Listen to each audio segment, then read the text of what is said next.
সাজাতে এসে বিয়ে বাড়িতে আমার মায়ের চিত্রটাই হারিয়ে গেছে।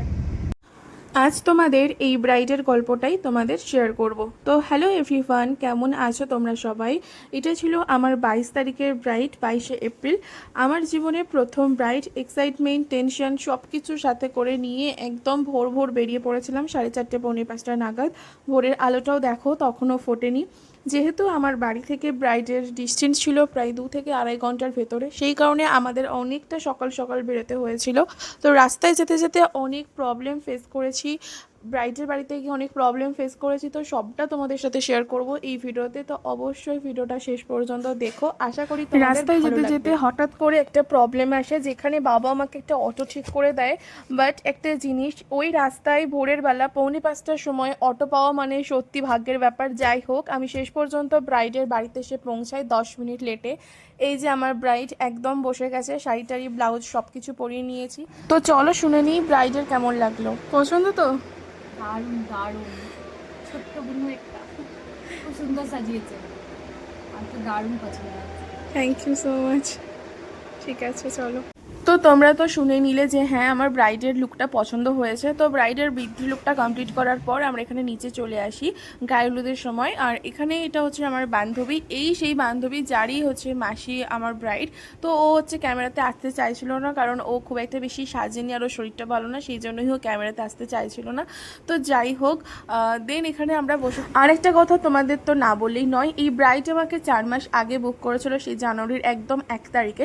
তো এইটা হচ্ছে আমার কাছে আলাদাই একটা ব্যাপার, এটা আমার কাছে সত্যি আলাদা, মানে যেটা আমি বলে বোঝাতে পারবো না। তো এখানে তো আমরা ব্রাইডের বসে বসে গায়ে হলুদ দেখছিলাম। আর এখানে তারপরে আমাকে জোর করে এসে ব্রাইডের একজন কাকিমা বা কেউ একজন হবে, আমাকে এসে জোর করে হলুদ মাখিয়ে দিয়ে চলে যায়। আমি এখানে মাখতে চাইনি, কিন্তু জোর করে তারপর আমার ব্রাইড দি সংযুক্তা দির বাড়ি থেকে, মানে বাড়িতে যাওয়ার পর থেকে সবার কাছ থেকে প্রচুর প্রচুর ভালোবাসা পেয়েছি। ইভেন সংযুক্তা দি বিয়ের আগে থেকে কি কিনবো না কিনবো, কোন শাড়িটা কিনেছে না কিনেছে, সবটা আমার সাথে শেয়ার করা, খুব খুব ভালো ব্যবহার পেয়েছি। কিন্তু এরপরেই শুরু হয় আসল মজার ব্যাপারটা। এসেছিল, তো তাকে জিজ্ঞাসা করলাম যে কতক্ষণ মানে দেরি হবে আসতে। তো এখন বললো নাকি স্নান করাতেই নাকি যায়নি। তো মোটামুটি আস্তে আস্তে 5:30 6টা। আমি কি করবো বুঝতে পারছি না, দেখা যাক কি হয় না হয়। তো তারপর আমাদের জন্য এখানে সংযুক্তা দিদি আমাদের জন্য চা নিয়ে চলে আসে, কিন্তু এরপর হয় আসল ব্যাপারটা। তো আগে দাঁড়ো তোমাদেরকে দেখাই ব্রাইডের শাড়িটা। তো এটা হচ্ছে ব্রাইডের শাড়িটা, যদিও আমাকে আগে ছবি ভিডিও পাঠিয়েছিল, কিন্তু সামনে থেকে সত্যি খুব সুন্দর। বাট এখানে লাইটটা একটু কম ছিল, যার জন্য হয়তো তোমাদের বুঝতে প্রবলেম হতে পারে, বাট শাড়িটা অসাধারণ ছিল। তো ফাইনালি ব্রাইড যখন আমার কাছে আসে তখন ঘড়িতে বাজে 6:30 থেকে 7টা। আর যে ঘরটাতে আমি ব্রাইডকে সাজাচ্ছিলাম, তো সেই ঘরটা ছিল প্রচণ্ড পরিমাণে গরম, একটা টেবিল ফ্যান মানে কিছুই সেরকম ছিল না। তো এই সমস্ত কিছু অ্যারেঞ্জমেন্ট করতে করতে 7:30, দেন আমি মেকআপ স্টার্ট করি। তারপর থেকে আমাকে 8:10-15 থেকে আমাকে লিটারেলি তাড়া মারা হয়, তাড়াতাড়ি করো তাড়াতাড়ি করো। তোমরাই বলো যে হ্যাঁ, আধ ঘন্টা 40 মিনিটের মধ্যে কি একটা ব্রাইডকে কমপ্লিট করা যায়? আমার পক্ষে সম্ভব না। ব্রাইডকে ভালো করে সাজানোর টাইমটুকু আমাকে দেওয়া হয়নি।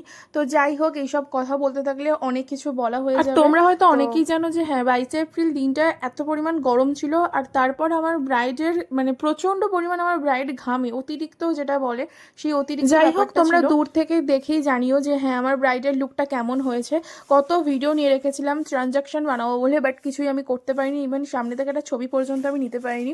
তো তারপর আমি আর মা বেরিয়ে পড়ি আমাদের বাড়ি আসার উদ্দেশ্যে। তো আমাদের বাড়ি আস্তে আস্তে মোটামুটি 12টাই বেজে গেছিলো প্রায়। তো ভিডিওটা আজ এখান পর্যন্তই, শেষ পর্যন্ত দেখো এবং জানিও যে হ্যাঁ ভিডিওটা কেমন হয়েছে। দেখা হচ্ছে খুব তাড়াতাড়ি, সবাই ভালো থেকো, সুস্থ থেকো, টাটা।